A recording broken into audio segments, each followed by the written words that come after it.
I'm traveling along the world's longest river, the Nile, over 4,000 miles from sea to source. It's the most remarkable journey I've ever made. Wow, it's so busy. It started over a month ago in Egypt. Look how wide it is. It's a huge river. Since then, I've crossed the world's largest man-made lake. I've seen Abu Simbel before. Phenomenal. Come face to face with the Nile's most dangerous predator. I'll leave my sandals on so the crocodile's got something to eat. Thank you. Climbed the mountain of the gods in Sudan. Yamal al-Barka, holy mountain. And contemplated a simpler way of life. Twig House. Let's try that in London. But I still have 3 more countries to go. They're coming closer. Augusto, go back. All in my journey to reach the source of the Nile. Here we are. Oh my gosh!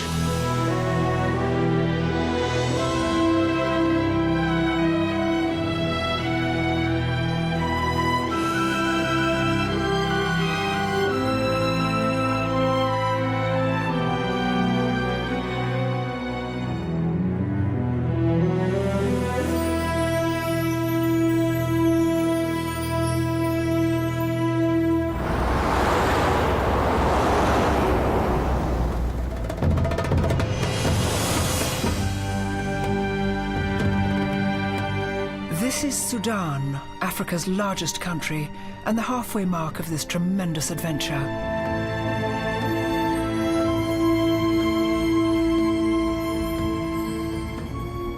After a week in the desert, I'm looking forward to being back on the river.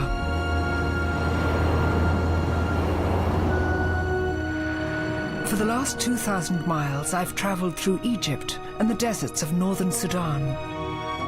But there is still southern Sudan, Uganda, across Lake Victoria, and into Rwanda in order to reach my destination.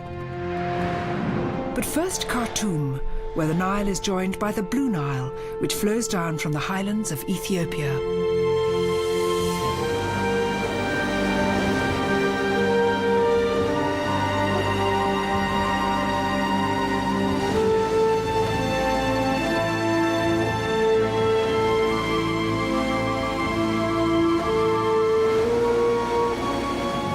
Absolutely thrilling. This is where the 2 great rivers meet.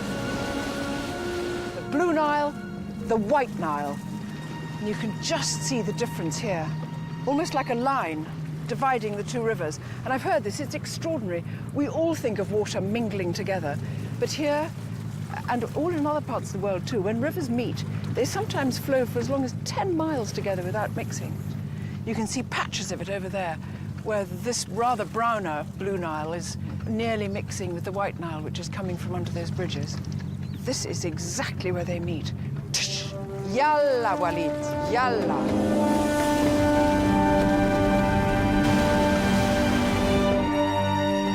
Khartoum's position on the confluence of these 2 rivers turned it into a rich trading center for slavery, gold, and ivory.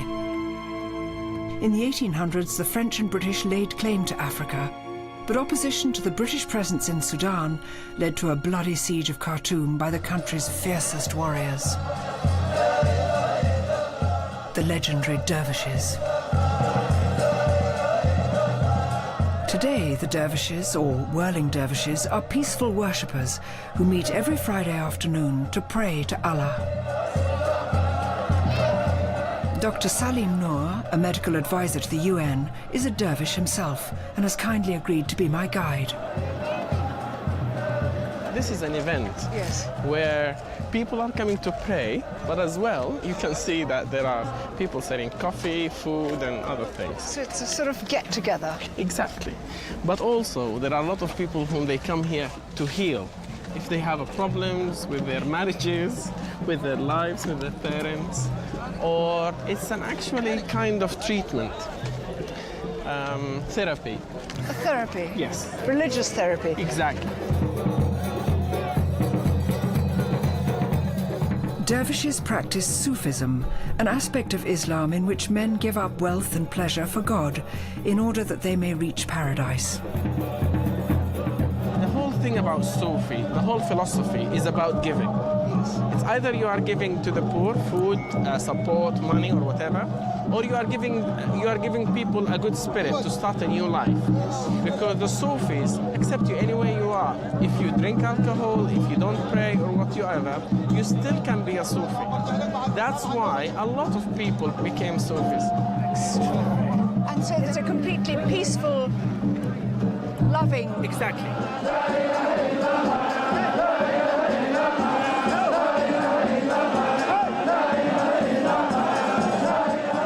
Thousands of dervishes took up arms in 1898 when Britain's General Kitchener sailed up the Nile to take the city for the British, resulting in a bloody battle that left 10,000 Sudanese dead.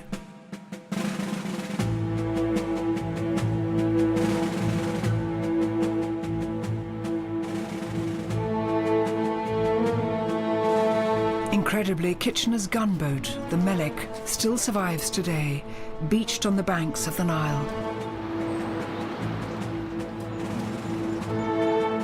I can't believe I'm standing on the very same deck where General Kitchener stood, giving orders to his men. One of them was a young cavalry officer, Winston Churchill, who was eventually to lead us to victory in the Second World War.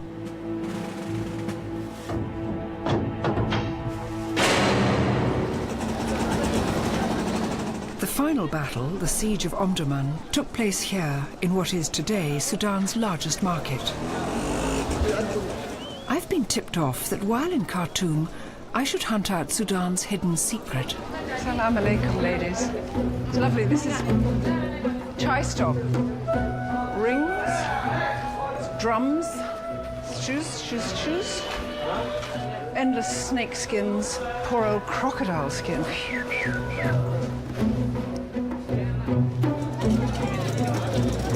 But what I'm looking for isn't here. Apparently it's found on the outskirts of the city, on a rather unusual road. This may look like a timber yard, but all these products are sold to Sudanese women to make them look beautiful and smell good for their men. We're not talking pedicures, manicures or facials here. This treatment, called a dukan, requires women to sit over a small pile of burning wood. It's a ceremony where women preparing to be brides are smoked. Little bits of wood, you select your wood, and you have some sort of oils or perfumes or things like that, and you sit on this, stark naked, you're butt naked. It's like being Joan of Arc going out to choose which wood to be burnt on in a fire. It's going to be such fun. It's going to be lovely. It's like sort of a spa treatment. Hey, I'm so lucky.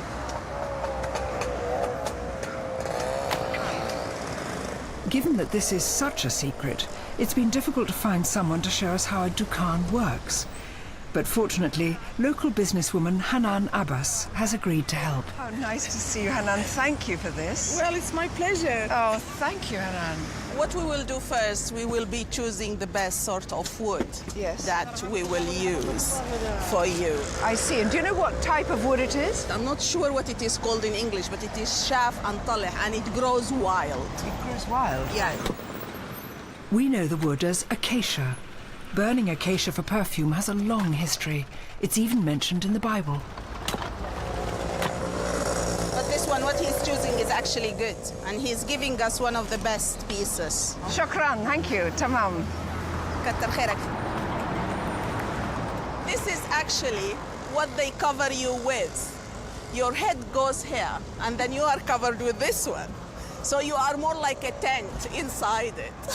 How lovely. And this what will keep the whole smoke for the good of your body.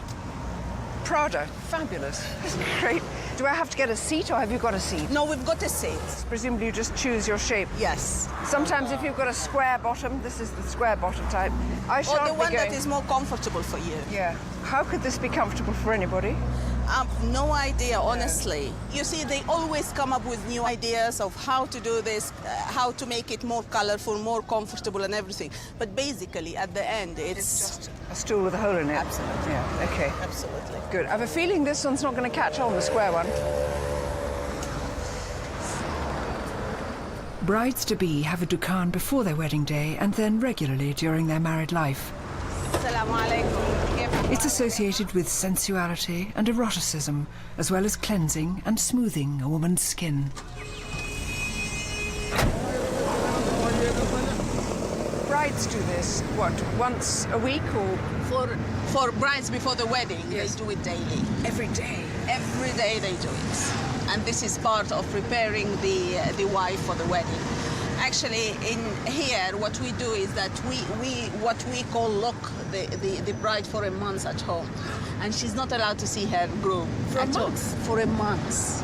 They can only talk over the phone. Yes. If the family is sort of modern. Yes. You see, but otherwise, no. And she, during this time, they prepare her for her husband, for her big day. Yes. And what does the bridegroom do? I don't think he does much. Maybe he shaves. He just looks in the No, mirror and he just has goes, a yeah, that's quite haircut. nice like that. Or Shave. maybe his That's friends so will true. take him for a sauna or something as a treat. So, no, he doesn't do a lot. So she's prepared herself absolutely wonderfully. Oh, yes. And there is something I have to tell you about dukhan Yeah. that you will not hear a lot. Yeah. It makes actually women a bit narrow. That's very naughty of me to say. I think we should. Essential that you've told me this. So I should be slim, bronzed, fitter. Nah. Every time you do There we it, go, it's small, small. Until you gradually begin to implode. You just did. Oh, holy moly. Bring it on. As Hanan isn't married, she's never even had a dukhan. So she's brought me to her friend's house. Hello, Sarah. Joanna. Salam alaikum. عليكم السلام. Sarah Abbo is married and has a dukhan once a week. يعطيك العافية كيفك أنت بخير؟ I must tell you, Sarah, she's very excited about it. Yes. Are you ready for it? Yes, I hope so. I hope so. So, to make a dukhan. First, bury a pot in the backyard and surround with an attractive rush mat. Then place 2 pieces of acacia wood into the pot. And light with smouldering charcoal. Finally, place comfortable but slightly bristly seat over the smoking wood. Come on, Joanna. Are you ready? Oh, you look lovely. This is the award ceremony dress when you're not going to get a prize. You don't put out your hands, you just go along looking nice at the top. Shall I sit down now? Yes, you can sit. But you have to pull it up, yeah.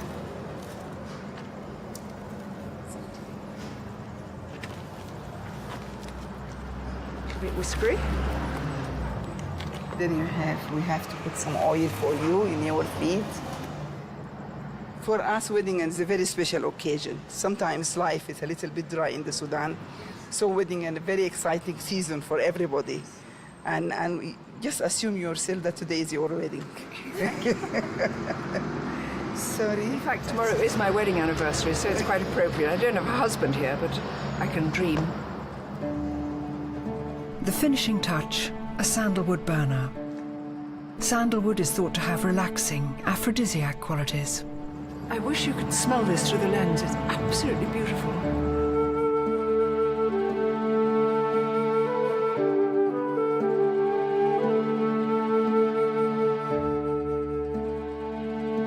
This isn't just a beauty treatment. Many women have a dukhan a month after childbirth to heal the skin and relax their bodies.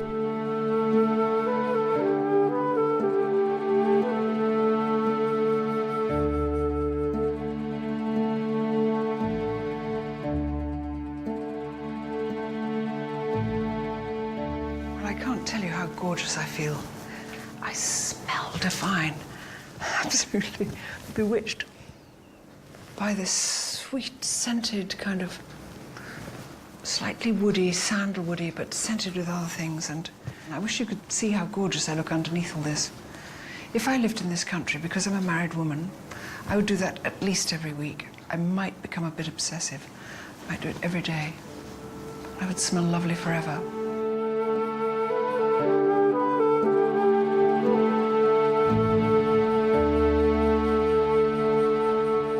Every year, Khartoum is witness to one of Africa's most extraordinary natural events.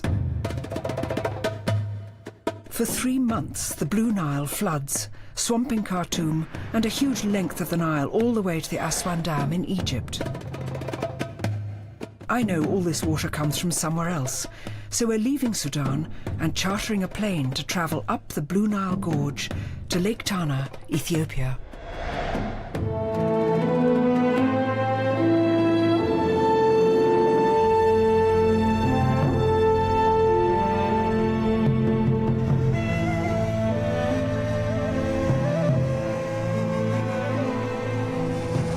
Tell me, Captain, is that the Blue Nile down there?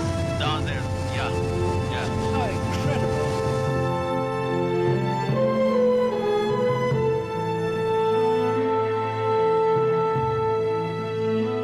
This is one of Africa's largest canyons, a 250-mile-long gorge.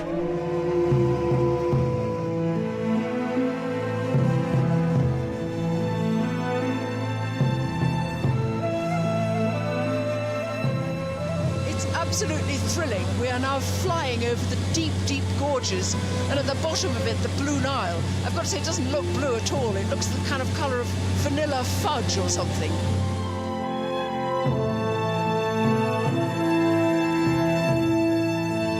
These hills are just, I can't explain it. It's like some twigs with some goat skin thrown over them. Absolutely amazing and completely empty. There seem to be no villages, no people, no roads, nothing. Just mile after mile of rocky, hilly landscape. The bottom of it, this amazing river. This gorge has been hewn by the colossal amount of water that thunders through here during the flood. Then the water turns a dark blue, giving the river its name, the Blue Nile. It really is a big river, and the river is fast in some areas and waterfalls. There's no way you can really plan to travel a long distance.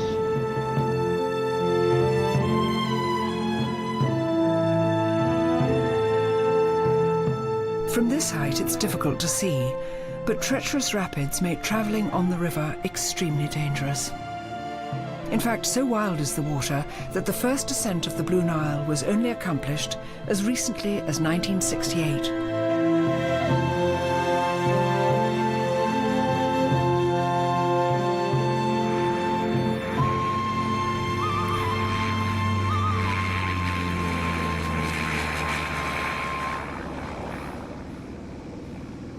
At the top of the gorge is Ethiopia's largest lake.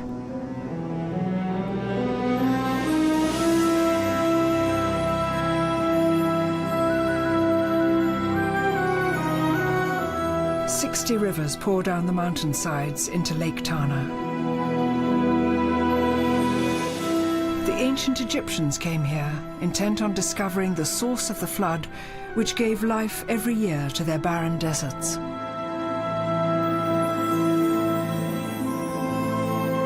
Nestled on the side of the lake is the town of Bahadar.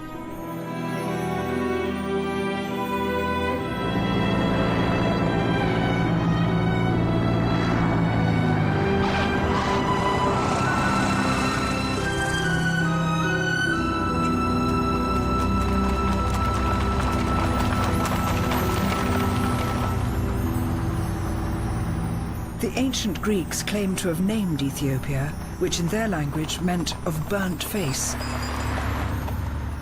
However, I much prefer the local legend that says Ethiopia was named after Noah's great-grandson, Ethiopis. The country is full of surprises. Its culture is one of Africa's oldest and most diverse, with influences from the ancient Egyptians and Arabia. It has its own alphabet and language called Amharic, spoken nowhere else. And it even has its own calendar, putting it 7 years behind the rest of the Western world. Their culinary treat is a sort of pancake. Known as injera, this is Ethiopia's national dish. The only thing about these injera pancakes is that they have a sort of look of tripe about them, which can put you off, particularly when they come rolled up like wet flannels, like something you'd sort of cleaned the floor with and hadn't wrung out. You don't eat them hot like we eat pancakes hot. You let them cool down. Again, something which our palate might go, what a shame, I'd have loved it hot with maybe some thick cream and honey. But no. You can eat injera with pickles and spices, or in my case, I've gone for potato stew. Thank you. Amaseganalo. Thank you in Amharic is amaseganalo, and it's a really hard word to remember, and we keep forgetting it. And this is what you do. You tear off a little piece like this, like that. You can sort of almost see through it. Absolutely beautiful. And then you pick up a piece of this lovely potato, like that. Put it in your mouth. Trying to look a bit nicer than that. Injera has a sour, nutty taste, but actually it melts in the mouth. It does look a bit like tripe, sort of smooth on one side, but that very sort of aerated holy bit on this side. It's actually delicious. Is it? Of course, you can't have injera without trying the local brew, tej. Unlike northern Sudan, alcohol isn't banned here. That said, there aren't pubs on every corner, but there are drinking dens called tej houses, hidden, out-of-the-way places known only to the locals. After 2 weeks of not drinking at all in Sudan, I thought it might be, just the night to sort of break the fast, and I was told to come here. I can hear chatting here, probably in the snug bar. Hello, salam. Salam. Salam, gentlemen. Salam. Salam. Well, this is absolutely lovely. And I understand that tej is made from honey and herbs and roots from a tree called the sado tree. But I don't want to read anything into that. It's going to be absolutely lovely. Thank you. I see I get my own little flagon of it, which looks lovely. Thank you. So, just a sip.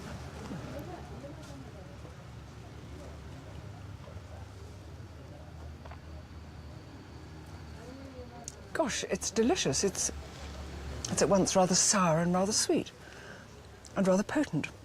The chicken's just come in to join us. Hello, little one. You come for some tej, have you? Drink of tej. So, do you touch our tej? In strength, is it as strong as whiskey or brandy or...? No. Whiskey and brandy is stronger. Is stronger. Is tej sold in the markets? Do you sell it? No. So it's only drunk It's sold only here, but some people will take like this home, especially youngsters. Youngsters? Do they drink tej? University Not alone. students. University students. Well, they're well known for drinking. This is awfully good. It's awfully good. Thank you. Cheers, gentlemen. Cheers. Yes. Cheers to Ethiopia, to the Nile. Yeah, it is. Yeah, Ethiopia.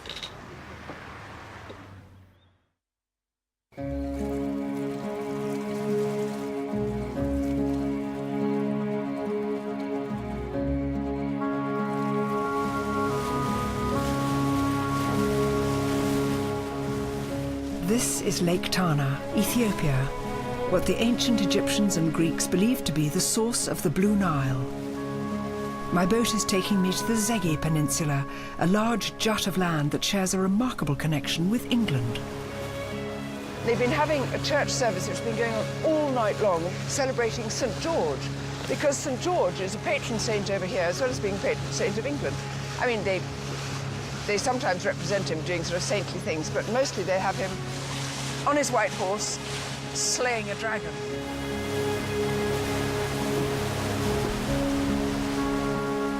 Today, about half of all Ethiopians follow Christianity, a religion that's been here for 1700 years.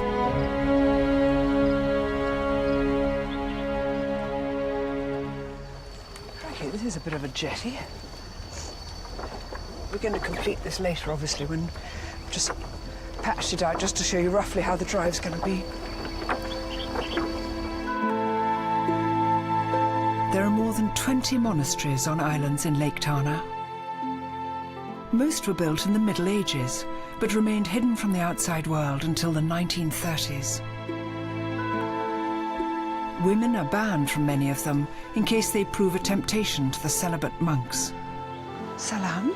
Fortunately, here, at one of the most beautiful monasteries on the lake, we are allowed. Greeting me is the youngest deacon I've ever met. Deacon. Deacon Anakulu is just 20. Deacon Anakulu. Hello, Joanna. How nice to see you. Yes, thank you. Thank you very much for meeting Welcome me. to here. Thank you. It's Seke, called it's Beta Georgis. Yes. So it's a church and a monastery. Yeah. So this church is a 14th century 14th church. century. Yes, the first one Yes. in this peninsula, and the oldest one. He's the patron saint of Ethiopia. Ethiopia. And also me. And you. Yes. The biggest miracles are killing the dragons. Killing the dragon. Killing the dragons. Yes. St. George was a Roman priest beheaded for his Christian faith. His is just one of the many extraordinary murals in this church.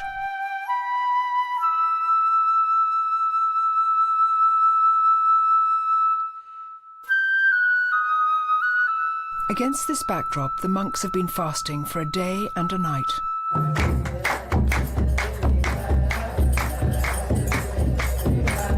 It's a ceremony that takes place every month to honor their saint.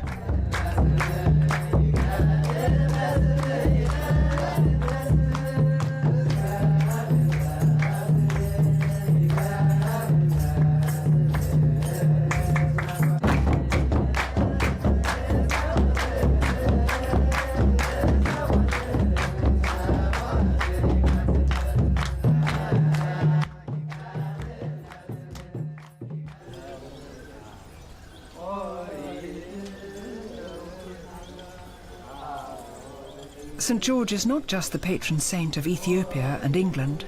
So admired is his martyrdom that countries as far away as Portugal and Russia also honour him.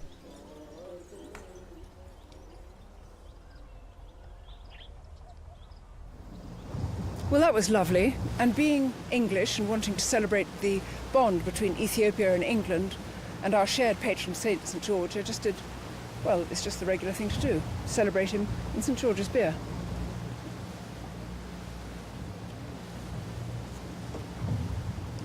I'm quite good at drinking beer on boats. Go.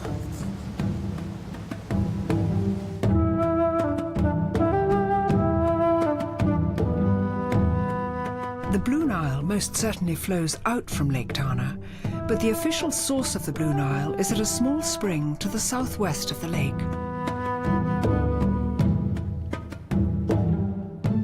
So sacred are the waters at the source that they're said to have healing properties. In the same way that pilgrims go to Lourdes, Ethiopians travel hundreds of miles to this spot.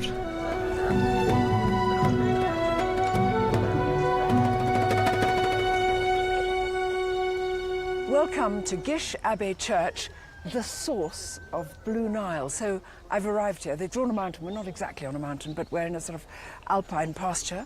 It says the treatment of the majority, which could be me, and I think they do exorcisms here too. Now, it's a tradition here to buy a water container and to go down and to get a little bit of Nile water and to be blessed. And so I'm going to buy one of these water containers. Hello? Hello? Can I have one of these? Yes, you can buy. I can buy. Yes. May I have the blue one? Yes. Yes? Is this the church down there? That's possible. Yeah. And when I go, I take my can? Yes. If you wanted to fetch a holy water from the church, Yeah. I can help you and bring it. If you want that. Well, I do want that. Will you come with me? Thank you. Do many people come here to be blessed?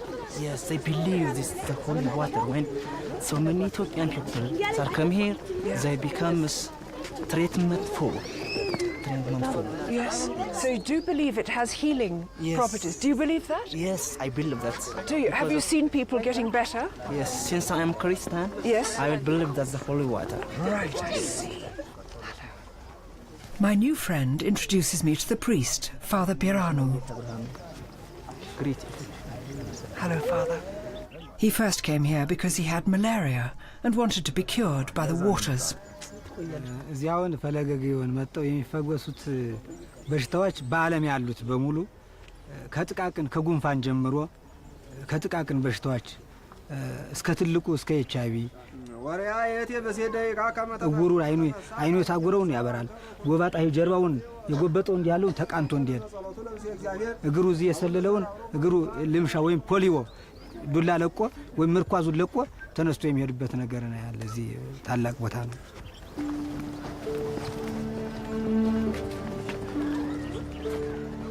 Father Biranu takes me down to the source.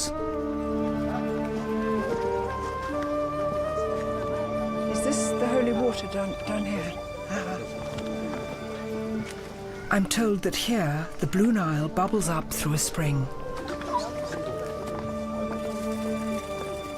Surprisingly, though, when we get there, it's hidden from view in a tin shed. So I can sort of hear water, so it's there. There's a little small stream down there. We're not allowed inside. There are pilgrims who strip naked to cleanse themselves in the Nile water. So a man kindly offers to fill my container for me.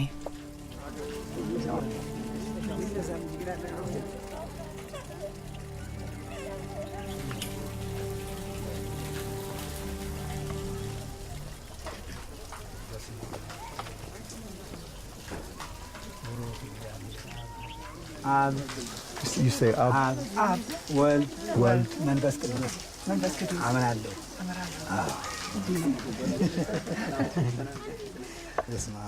Then, as well as giving a blessing, Father Biranu unexpectedly decides to baptize me.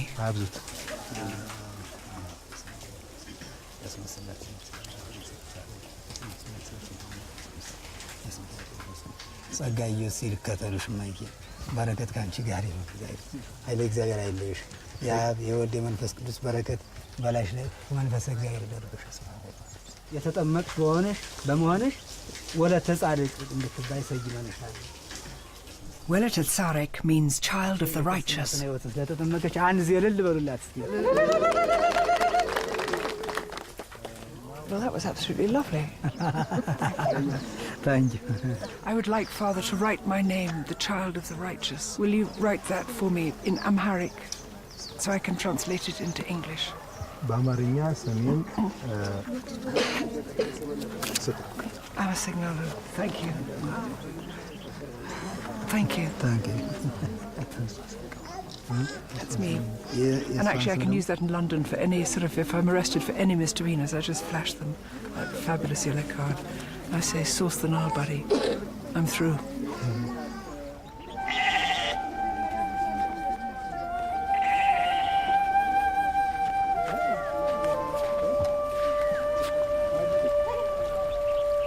I wonder if... Oh no, they're standing in the Nile down there. I think I can stand in the Nile, I think, don't you?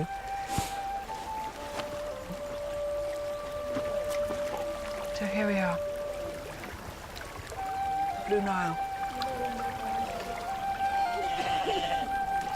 It's just so extraordinary. Just a little humble stream. Could be in Surrey.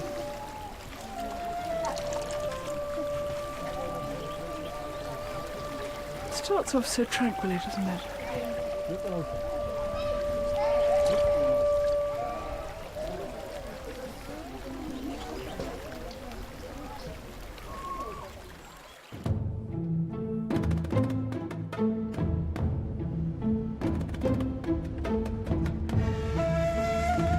Once a year, the Blue Nile floods, swamping everything downstream as far as Egypt. The water comes from high up in the Simien Mountains, and that's where I shall go next, once we've been through the car wash, Ethiopian style. What have you got the Nile on your doorstep, you might as well use it, don't you think? Okay, do I shut my windows? Definitely.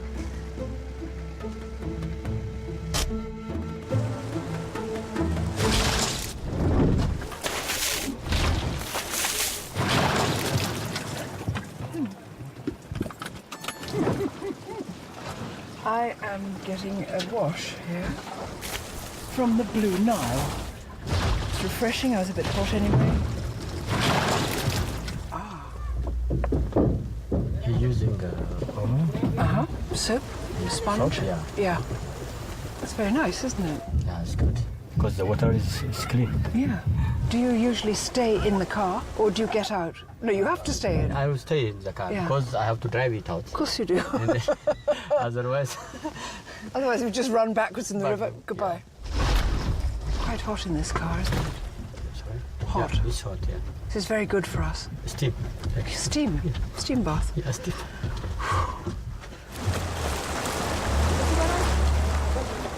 I love Ethiopia. Okay, let's go. God, what a clean car and a wet seat. That's heaven.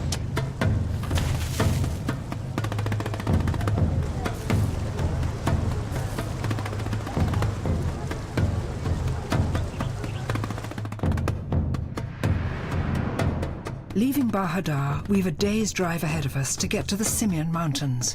Simien means north in Amharic.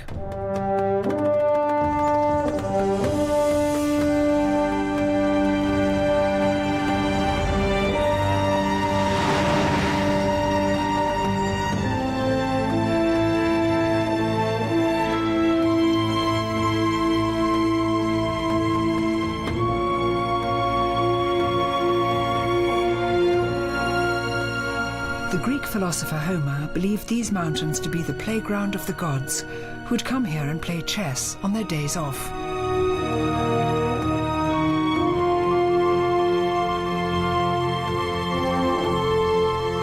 High hills breed hardy people, and in this country, girls are as tough as boys.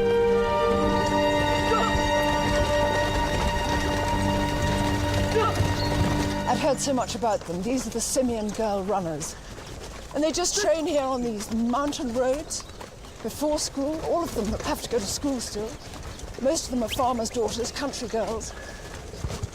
And they just spend all their time training. It's unbelievable. They haven't got brilliant footwear. They haven't got the correct garb. But they are just brilliant. I believe their team is called Girls Gotta Run.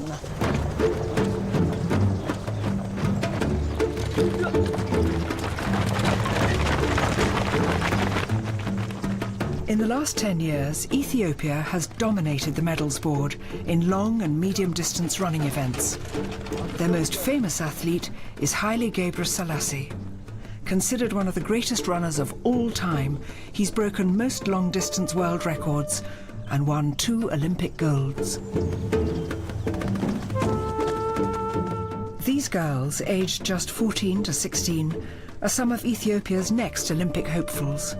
They train every other day under the careful tuition of ex-national athlete Melaku Tadios. በከፍተኛ ሎዱ በጣም ከባድ በሆነ አየር ከባድ በሆነበት ትሬኒንግ በሚሰሩበት ሰዓት ከዚህ ሰርተው ወደ አዲስ አበባ ባህር ዳር ሄደው በሚወዳደሩበት ሰዓት አሸናፊ ይሆናሉ። ከዛ ያለው አየር ቀለል ያለ ነው። ለንደን ቢሄዱ ዝቅተኛ ቦታ ላይ በጣም ቆንጆ ነው። በጣም ነው የሚያሸንፉ። ሴቶቹ ይቀላል።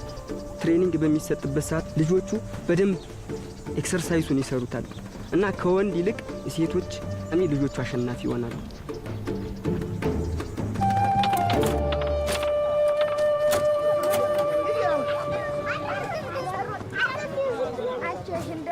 Most of the girls live in or near the mountain town of Debark, fitting school around their training. This is a poor market town where people struggle to make ends meet. Despite the lush landscape, fruit and vegetables here are in scarce supply. So the girls are fortunate that a local hotel provides them with 1 square meal a day, full of carbohydrates, to give them energy.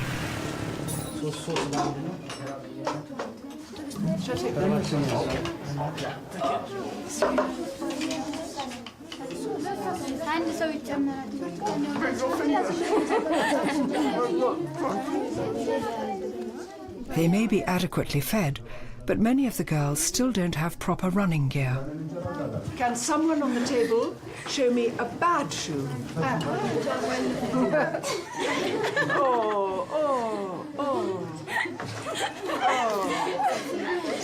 So has anyone here won a medal? You have? Yeah. Can I see? This is lovely. Where is this from? Barda. Barda? Barda. Barda? Yeah. And this one? Oh, 2. Good girl. Wonderful. All you girls look to me like very good runners, but who is the quickest runner? Anyone here? Yeah. Be brave, tell me. You? Do you have a dream as a sportswoman? ወደፊት ምን የመሆን ህልም ራዕይ ነው ያለሽ? Athlete. Athlete. Where would you like to compete? Out of my country. In Africa? In Olympic Games. In Olympic Games? Do you think you will win a medal? እዛ ሄዳችሁ የምታሸንፉ ይመስላችኋል? Yes. Perfect. Perfect. I think you will. I would like to see Simian girl runners. Gold medal. Will you do that? Yes. Yes. Now you are all my daughters. ሁላችሁም የኔ ልጆች ናችሁ አሁን። Yes. Yes. Yeah. Yes. You are my mom.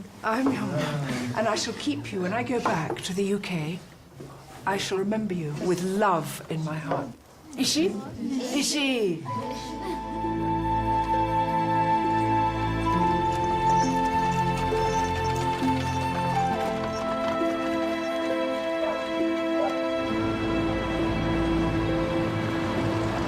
Before leaving Ethiopia, I travel higher up into the Simian Mountains.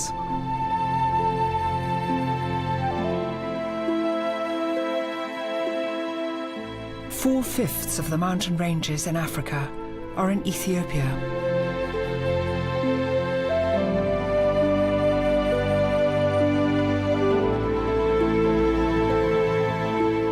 The Simian Mountains are home to these beautiful baboons.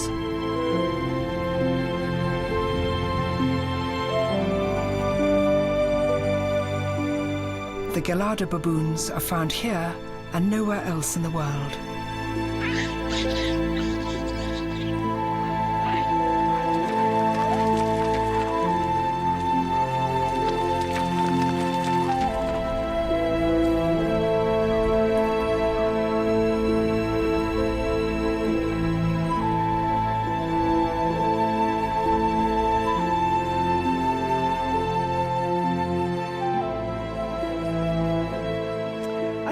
Most extraordinary country I've ever been to. Nowhere gives any clue of what it's like. I've been to Eritrea before in the north, I've been to Sudan in the west, I've been to Kenya in the south, and I've sailed up and down the Red Sea, and none of them gives the faintest inkling of what happens here in Ethiopia. It is absolutely staggering, filled with Alps and meadows and jagged mountains. It looks as though they've been made by children and just glued in.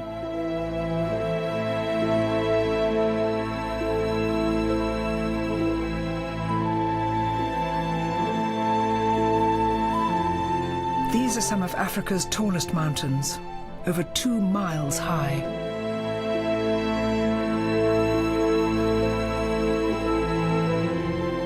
It might not look like it in this beautiful evening sunshine, but when it rains on these mountains, the water goes dashing down in streams and rivulets into much larger rivers, which feed into the Blue Nile. This is the engine room of the Nile. This is where the great flood is propelled from. It's staggering to stand here. It goes for miles and miles and miles. Astonishing place. And I've got to leave Ethiopia now. It pretty much breaks my heart.